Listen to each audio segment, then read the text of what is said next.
Okay.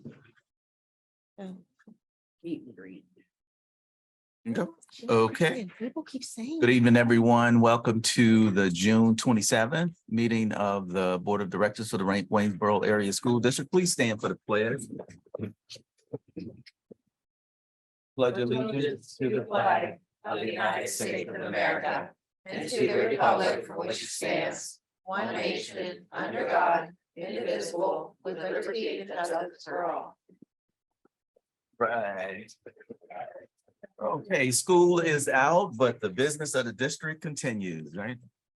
Nonstop. Let's go ahead and start with roll call. Mrs. Harold? Here. Mr. Marvin? Here. Mrs. Strite? Here. Mrs. Sullivan? Here. Mrs. Fortney? Here. Mrs. Zimmerman? Here. Dr. Royer? Here. Mrs. Miles? Here. Mr. Smith? Here. Okay. So do we have motion to approve the agenda for tonight's meeting? Move to approve the agenda. Second. Okay. Questions? All those in favor? Aye. Any opposed? Now we are moved. Do we have a motion to approve the minutes from our last meeting? Move to approve. Second. All those in favor? Aye. Opposed? One up. Okay.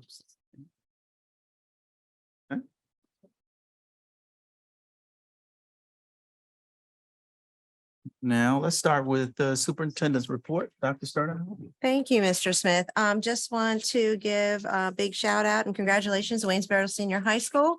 They were voted #1 in Franklin County high schools for with the U.S. News and World Report. I believe it's been 3 years in a row now or something, at least 2. So we're going to celebrate that. Also, yeah, here we go. Good job. Faculty, staff, administration. Also on a more personal note, we did have a student at WAMS who unfortunately needed a heart transplant and was actually they found a donor and successfully they had the surgery this week, and I saw a photo and he's doing extremely well, and so we want to definitely celebrate that and wish him the very best as he continues to recuperate.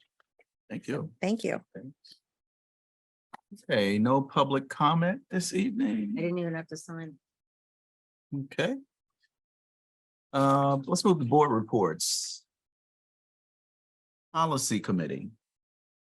Policy committee did not meet this month. We'll be meeting in August. No, it's okay. Academic. Academic did not meet this month. It's my, okay, and facilities met last Tuesday. Yep, facilities met last week. There's a couple items on tonight's agenda that came out of the facilities meeting. Just for awareness, we're doing roughly $3.7 million worth of projects this summer. The majority of that is funded by ESSER funds. But a lot going on around the district to hopefully improve the buildings in which we learn and work. And so many thanks to Dr. Holtzman's team and Mr. Adams and his team for kind of helping oversee all that is happening. So a lot going on this summer. Okay, thank you. And budget. Budget did not meet. We'll pick up sometime in the fall. Okay, thank you. So we moved down to, I failed to mention that prior to our meeting, we did have an executive session meeting for a personnel issue. Okay, and we moved down to personnel. Hey, good evening, Dr. everybody. Deshawn? Yes, we have personnel on the docket every month, and it doesn't change this evening. We have 2 resignations, one from our professional staff and one from the support staff. We want to thank them for their time with us here at Waynesboro. We have a number of reassignments with support staff. There's 4 of them there, folks moving from one position to another. There is a recommendation for an appointment for a coaching staff for the JV girls basketball coach.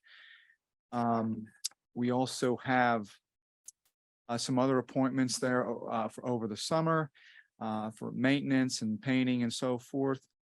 And then we're asking that the board approve those. And then we also have a professional staff switch, reassignment. Miro would be moving from special education to an English teacher, and Dr. McCallum, myself, and a whole team of folks had we interviewed a number of folks, and he did very well, and feel that he'll do a job in that position. So recommending him to move to the English position.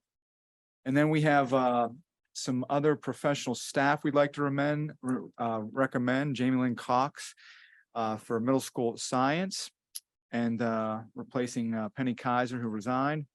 And then also Kelsey Weaver, we're recommending her to be the school counselor at the middle school.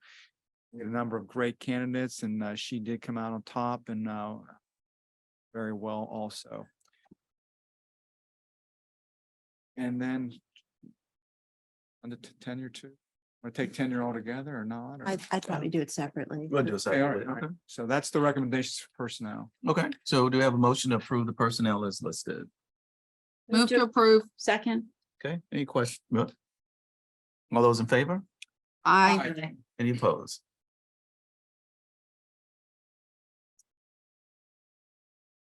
Okay, back to you, Dr. Sean, for tenure. Yes, so we have four folks we are recommending for approval that have met all the requirements for tenure here, and that, you know, met Pennsylvania School Code, and we're recommending Amy Gebhardt, Zach Horn, Sarah Gallet, and Colette Rooney for approval for tenure.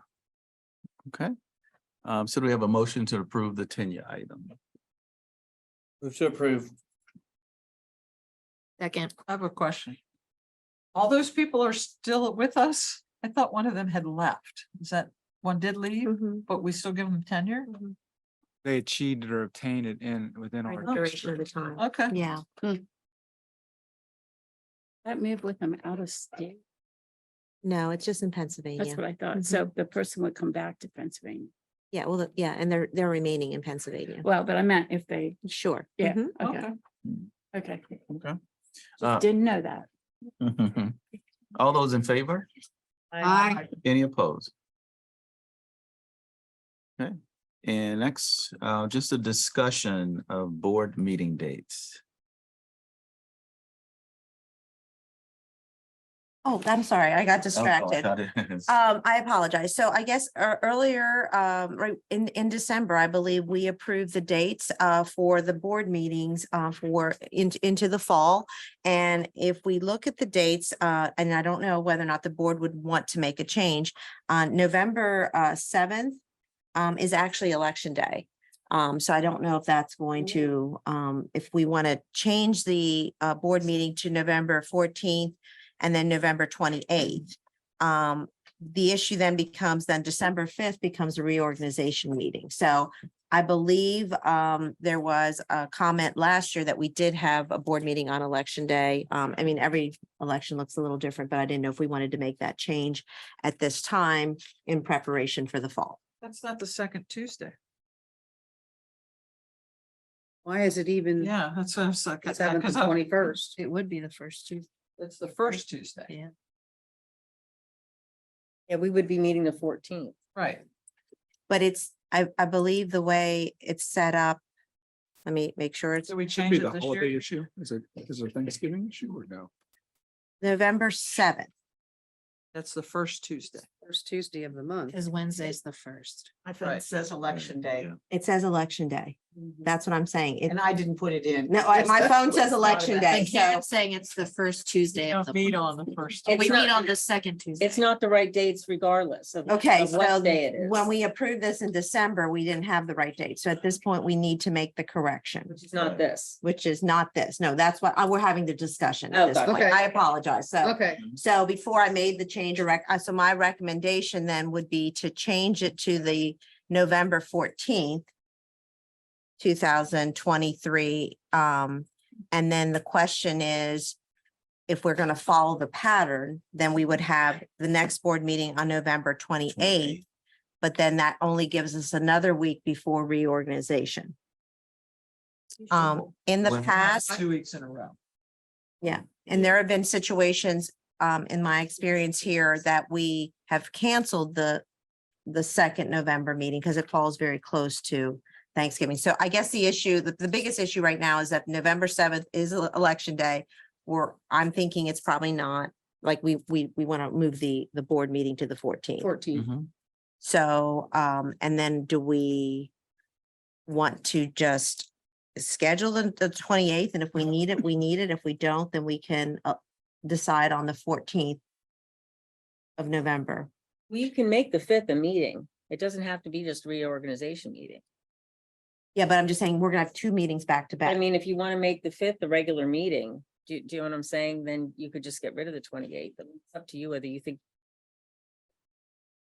I think we'll be fine. okay. And I think we shouldn't do the 21st and just make the 5th a meeting. Like, you know what I mean? Like reorganization and then have a regular board meeting. Is that good?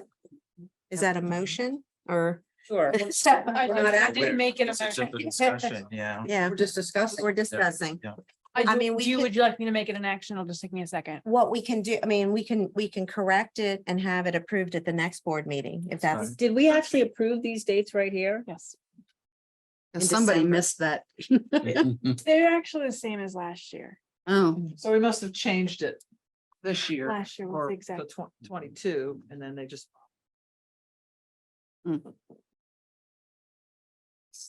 So is the recommendation to, I mean, we I can, would move, we make a recommendation to eliminate the November 21st meeting. And Oh, we're gonna change the November 7 to November 14. On number 2, eliminate the November 21st meeting, and number 3, have December 5th be a regular reorganization plus a regular business meeting. so we could have that prepared for the next board meeting and just vote on it. Yeah. Does that work? Okay. Okay, thank you. And now we go to overnight trips. Yes, sir. Yes, we have two of the same organization, FBLA, and from what I understand, they have taken these trips in the past in the district. Mr. Fisher's making the request for FBLA. The October trip is for the actual state convention. And then the one in the spring is more of a competition type event. And I believe there's approximately 10 to 15 students that will be attending the trip. I spoke with Dr. McCallum a little bit about it, but that's the information for those two trips. I believe it's funded by either fundraisers by FBLA or student driven. The district does pick up the van or the transportation. But like I shared, I believe that these have taken place in the past within the district. Recommending that these are approved.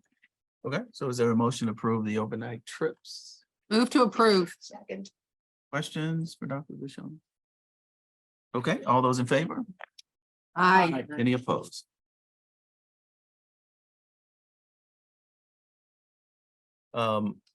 Next, we move to LIEP contracts 23-24. Yeah, thank you. Okay. Thank you, Mr. Smith.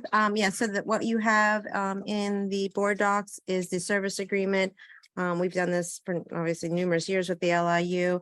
Essentially, it's for a ESL or L instruction, and it's just essentially signing the service agreement that we continue to work as partners with the LIU. Okay, is there a motion to approve the LIE?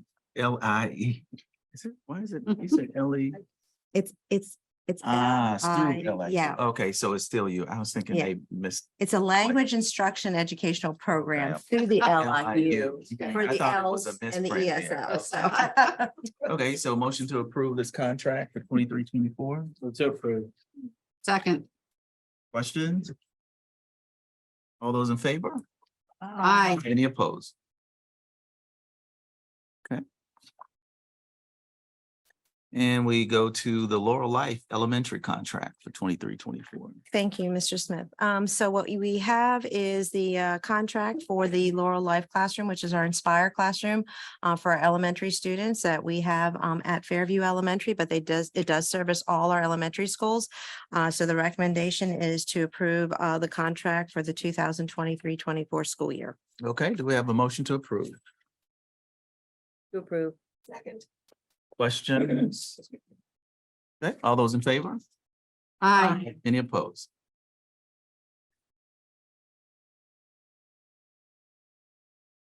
And Salient addendums. That you, oh, Dr. Turner.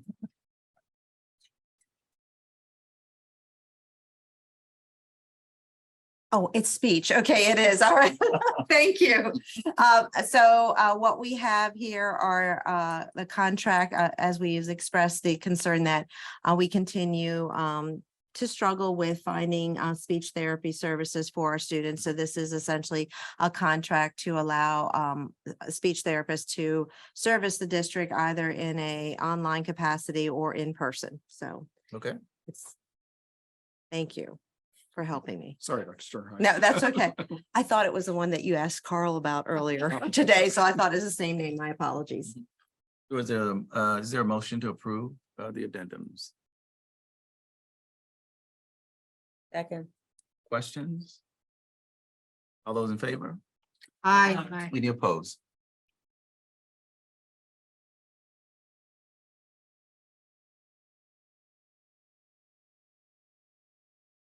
Okay, next, yeah, speech pathways contract. So as Mrs. McDonald had shared with the board, this is essentially the same type of service, just a different provider. Again, making sure that our students that have speech needs are serviced.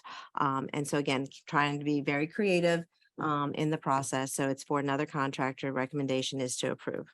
Okay. Motion to approve the speech pathways contract. Move to approve. Second. Questions? All those in favor? Aye. Any opposed?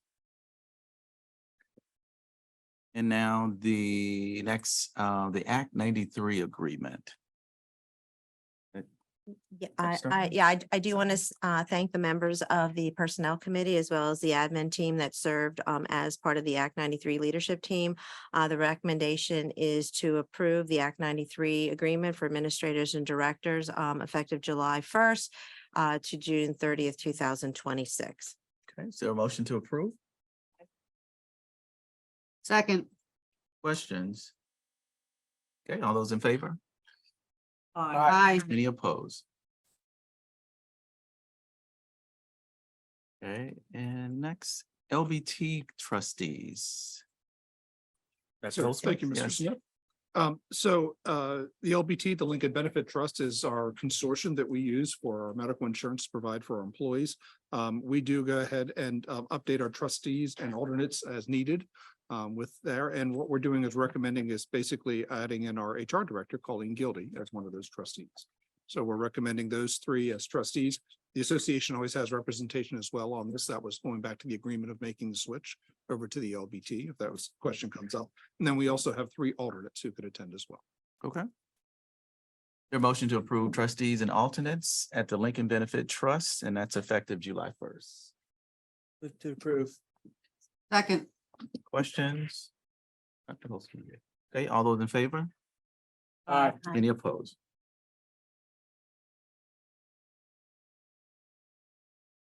Okay, now we move down to pest control. Wow. Yes, Real sir. kill. Is that- I get the Real excitement. kill. So this is our annual renewal of our pest control. Predominantly, the cafeteria actually pays the bulk of this cost because that's really where the major concerns or issues would always be. So we've used this company this last year. We're recommending to continue with this same company. We found that their pricing and service is better than some of the other competition. We're recommending approval. Okay, so motion to renew the one-year agreement. Move to approve. Second. Questions? Mr. Holtzman, they don't do anything at Clayton Avenue? I think they do it like I want to say pro bono, but they put a couple traps in here in the building at times as needed. But they don't have a regular service here because we don't have a food service program. But we do have some, I know we do have blue traps in here every so often. If we have an issue, contact them. Okay. Good question though. Thank you. Okay, yeah, all those in favor? Aye. Aye. Any opposed? Thank you. Right, next we move to property and liability insurance for 23-24. Yes, sir. Thank you, Mr. Smith. So this is the annual insurance that we would have for the district. This covers everything from general liability to legal liabilities, commercial automobiles. We have an umbrella policy, cyber insurance, which has continued to go up over the years. Voluntary student accident insurance, we do not pay for that. That's something that parents can choose to pay and take advantage of if they so desire. You could see we put there in the information there what our current rates are and what they're going up to. Predominantly, it's because of the increased costs for everything. We're seeing about an 18% increase in our facilities. We're covering, I think I have it in the memo here, it's about $190 million. Is that right? Worth of property. So that's one of the reasons why the property continues to go up, as it costs more to potentially rebuild as building codes change. The potential liability there continues to increase. We do have a few more vehicles, so thanks to you as well, that's kind of driving that cost. But at the same time, the cost to make any vehicle repairs has also increased as well. We do try to go out and shop this around usually every other year. We actually try to shop it and compare. The biggest problem we've always run into is the other competition has a couple significant items and they will not increase the potential coverage. So everybody always uses the one with earthquake where, our company will provide $100 million worth of coverage. The other ones might provide 10 or 15 million. Chances of that being used are pretty slim. But there's other things like indoor air quality issues. So if you have those types of growth issues in your buildings, the coverage here with the CM region is significantly better than some of the other companies. But again, about every other year, we typically go out and shop it out anyway, just to try to see if we can get some better pricing from other companies. It also holds them, I think, a little bit more accountable as well. It's an interesting process to go through that. It takes a lot of time, but it's worth it just to get the better results. Two items here that are really for discussion and probably and maybe incorporation into your action is the deductibles. So right now we have a $5,000 deductible for property. We used to have a $2,500, now it's $5,000. If we go up to $7,500, we will save $3,100. I'm rounding that number. So theoretically, if we have more than one claim, we've kind of lost out on that deal. But we look back over the last 5 years, we average 1.2 claims per year. So That's pretty impressive. as a recommendation, I would say I would be comfortable going to $7,500 deductible. We certainly have funds in our unassigned fund balance that could cover that amount should we have more than one claim. But it's a potential to save some money. If not, if we have two claims, well then, unfortunately, it didn't go in our favor that year. But so that's one item. The other item is terrorism insurance. So we have terrorism insurance covered here, but that's $3,500 per year as part of this coverage. Now, we had some really good questions coming out of the facilities committee, and the answer is what has to be declared to be a terrorist event. And the broker states that the Terrorist Act must be certified by the Secretary of Treasury in consultation with the Secretary of Homeland Security and the Attorney General of the U.S. And there's more information about all the different sections and acts and things of that nature. However, they are not aware of any acts of terrorism who have since been certified in Pennsylvania since 9/11 of 2001. So it's been over 20 years. Wouldn't that be a crime? Yeah. I mean, we have crime. Right. I We mean, have crime, but I guess it's a little different. If it's a truly certified terrorism event, but obviously that does not happen very often. So some districts choose to, I think in our district here, we've always chosen to have that part of as a policy, but some districts choose not to. We just thought we wanted to go ahead and talk about that as a conversation. Obviously, it has not happened in over 20 years. But it's $3,500, so it's kind of one way or the other in terms of the board. Again, from a protection perspective, I would say $3,500 is a good, a small amount of money for the potential risk. Again, just to try to defend that. But if we decide to go ahead and not use the terrorism policy, we'll save $3,500. I just think whatever the loss would be, we're already insured anyway. And Like, one to would me, think it's double if it's a certified event, you would think the federal government, as it often does in many very significant issues. I mean, you think about natural weather phenomena and things of that nature. Oftentimes they come in and provide support anyway to those types of events. If you've had some type of if you think about this, if something was classified as a terrorism event where it was an attack on a school, oftentimes you've seen the states and the federal government come in and really provide that support and help that those school districts need in those types of events too. So certainly that would probably come into play, I would assume. I just can't imagine what they would do that we wouldn't have coverage anyway. It certainly, again, it's a policy. You think about that it was a great question to ask. So for over 20 years, it's not an event that's been declared at all in PA. So from a motion and discussion perspective, I guess if you're looking for some administrative recommendations, certainly probably increasing the deductible to 7,500 makes sense, I think, from my perspective at least. And then if we want to go ahead and not choose the terrorism insurance at this time, again, that could be another recommendation. So desire, but obviously the motion is up to the board. Well, my suggestion is to at least get rid of the terrorist one. Because I think it's redundant, but it's 7,000. If you want to go up to 7,000, Eric, that's fine. Deductible, but that's my thought on it. Everybody else wants to keep the terrorism thing in.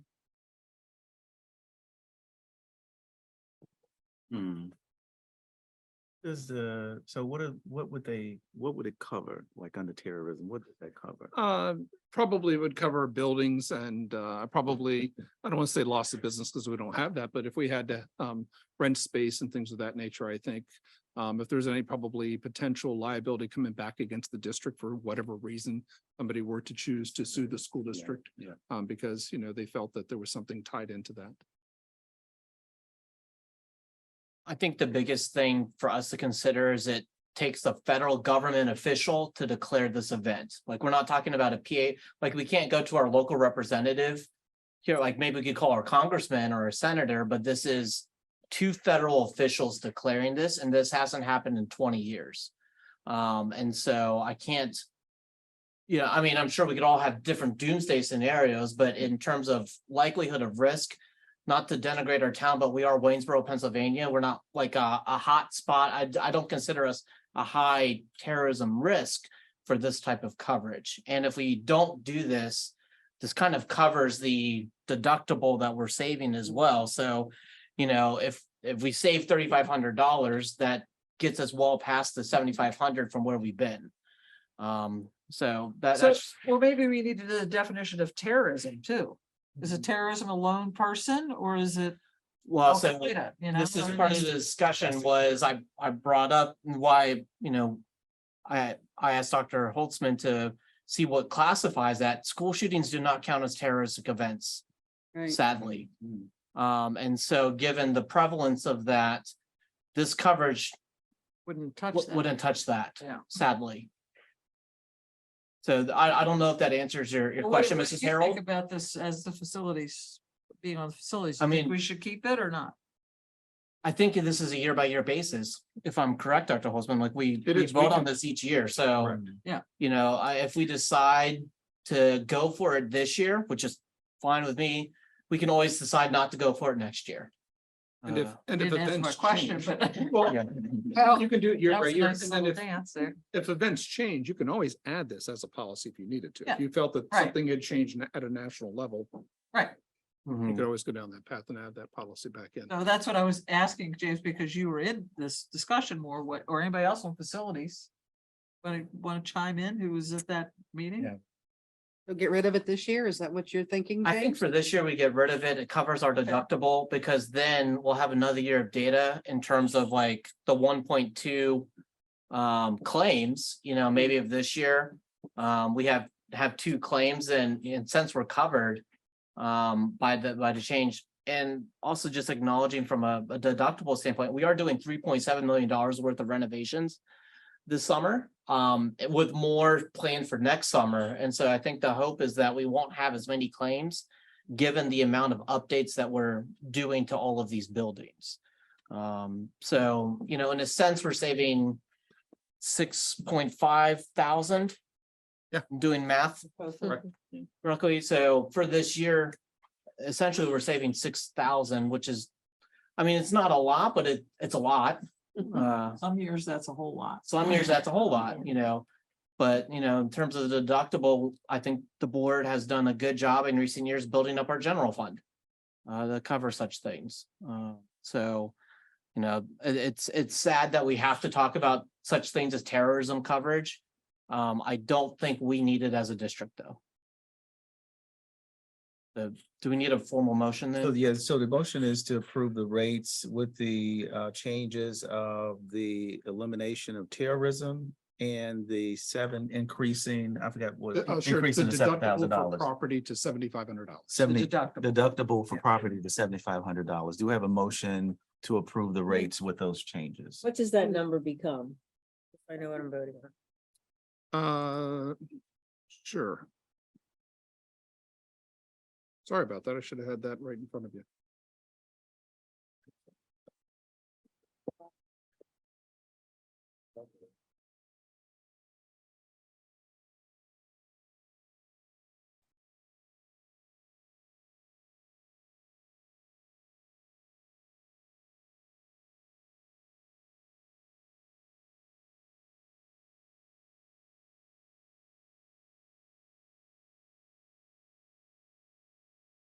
Thank you, Dr. Royer. So the amount would now be $205,857. 205. and what was- 857. 857. Yes, sir. Okay, so that's the motion is to approve the insurance rates, the elimination of terrorism and raising deductible on property to 7,500, giving us a total of 205,857. We have a motion. Move to approve. Second. And just that total number? Total number 205,857. We had someone, a motion over here. This is Dr. Royer and then that's. Second, okay, any other questions? Okay, all those in favor? Aye. Any opposed? Thank you all. And now we move to ROK Mechanical and Refrigeration Agreement. Dr. Ostman. Yes, sir. Thank you very much. So the next two items are both cafeteria expenses. The cafeteria incurs these costs. They're preventative maintenance contracts. The first one is with ROK Mechanical and Refrigeration to provide all the preventative maintenance work on basically our refrigeration and freezer equipment. So we use that company this year as well. Food service and the facilities department do work hand in hand, and they're recommending this as well again for another 1 year. Okay, so is there a motion to approve the maintenance agreement with ROK? Move to approve. Second.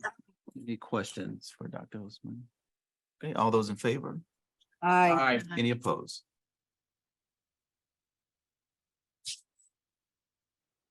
Okay. And next, we move to MTS Equipment Agreement. Dr. Yes, sir. Ostman, Thank you. again. So this is also a preventative maintenance service agreement. Food service incurs all of the cost here for this as well.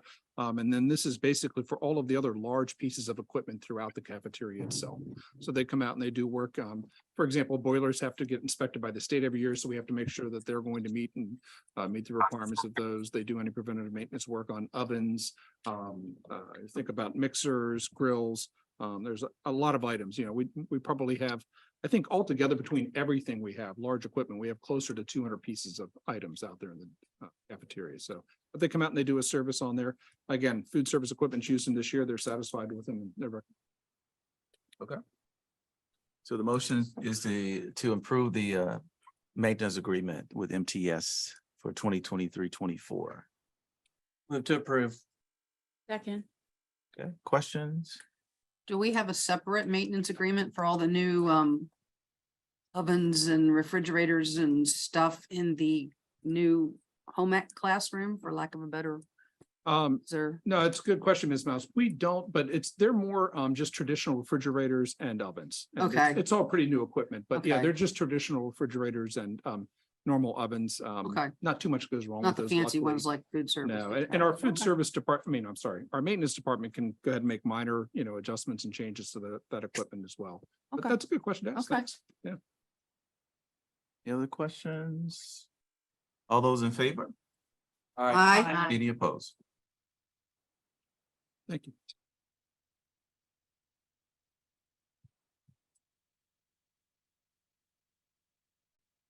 Okay, now we move to purchase orders and bills for payment. Dr. Yes, sir. Ostman. With your permission, I'll do 1, 2, and 3, if that's all right, That's under the fine. financial section. So we have purchase orders and bills for payment. That's the check registers for the food service and as well as the general fund. You're starting to see some more F&M type information on here as we're making that transition. We're transitioning, as you remember, to F&M. We still have an account with the other company, but we're transitioning more into that. It just takes a while. It's everything from getting all the state funding from an ACH perspective and all the other partnerships that we have to make that move over. But that is certainly a work in process and it's starting to work out very well. So again, I have Ms. Truax and Ms. Kiefer, as well as Ms. Hellman and several others who have been involved in that, doing a great job with making that transition. Then we also have purchase orders and requisitions. That's thanks to all of your building secretaries out there and are continuing to do this, Ms. Bear and Ms. Hess. They're all still working through POs. Or these are the requisitions which will become purchase orders once they're officially approved. So, we also have the treasurer's report and then we have a budget status report here for the year. Okay. So yes, the only motion was on purchase orders. Do we have a motion to approve purchase orders and bills for payment? To approve the financial business. Second, Questions, Dr. Osman? Okay, all those in favor? aye. Any opposed?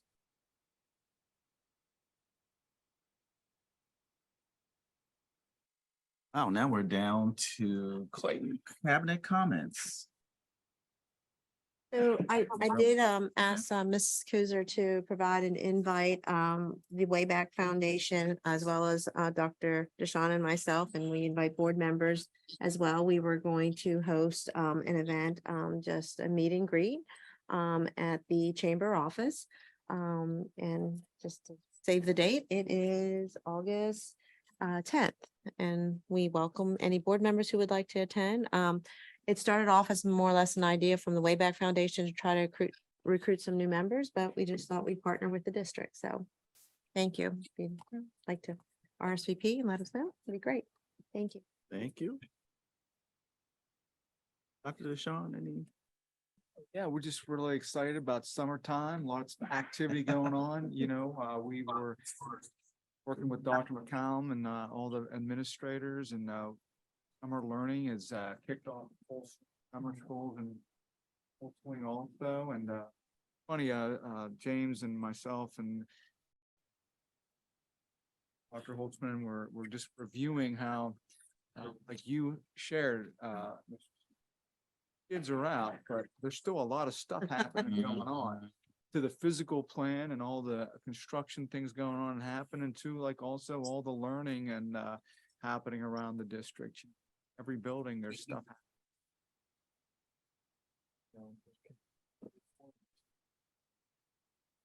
Any estimate about how many students are participating in summer learning this summer?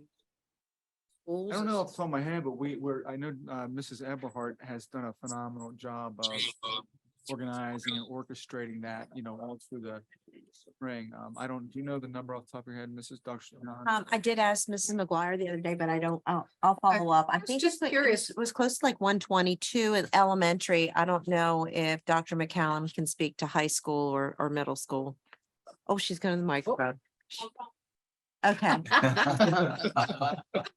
So I know that we had about 50, the good news is we anticipated more learners requiring summer school at WAMS, but fortunately we were able to make it get through the fourth quarter and so I believe their number was only at around 52. Some were able to take care of business. Yeah, they took Okay. care of business to be successful and okay. Wow. Which is,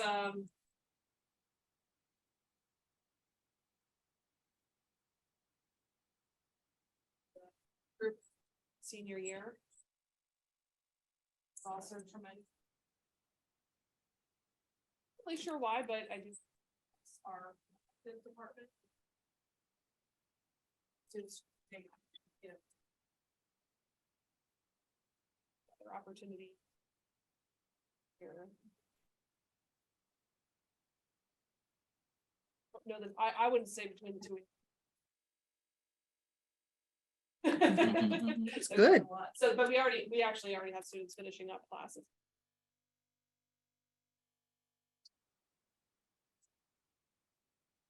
Large classes. Ah. So we had your class from 20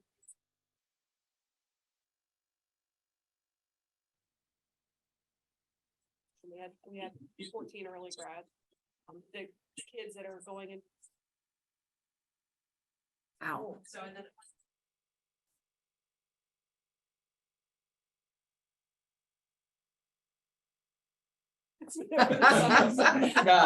Yes, I mean, that will definitely mean we have.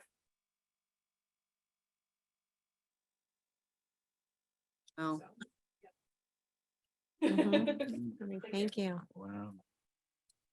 Yep, okay, so yeah, Dr. Shaw, you mentioned, yeah, things, things do go on during the summer. When kids used to ask me, what do you all do during the summer? I say, we party. There's no kids. No kids in the building. That's what we do. All right. And two, so we'll just move down to Clayton, the board member comments. I wanted to, and this is to kind of piggyback what Dr. McCallum was talking about as far as kids kind of getting caught up. I saw a report this morning that talked about, it was it was very bad news for the nation because of the number of kids who have the test scores in math and reading have declined around the nation. They highlighted Richmond, Virginia, because I think they were out like the longest of like a lot of school districts around the nation, and they're lost. Their scores have really tanked there. And so now school districts are having to be creative with the school calendar. And so because this district did not miss as much as other districts, then as a board, we don't have to undertake that, which is a positive thing. And most importantly, the kids are closer to where they should be than other places around the country. So that's good. Any other comments? Okay, oh, wow. Right, so that brings us to our adjournment. Do we have a motion to adjourn? Move to adjourn. Second, All those in favor? aye. Any opposed? And we are going, oh yeah, and we will be going into executive session for personnel following the meeting. Thank you, folks.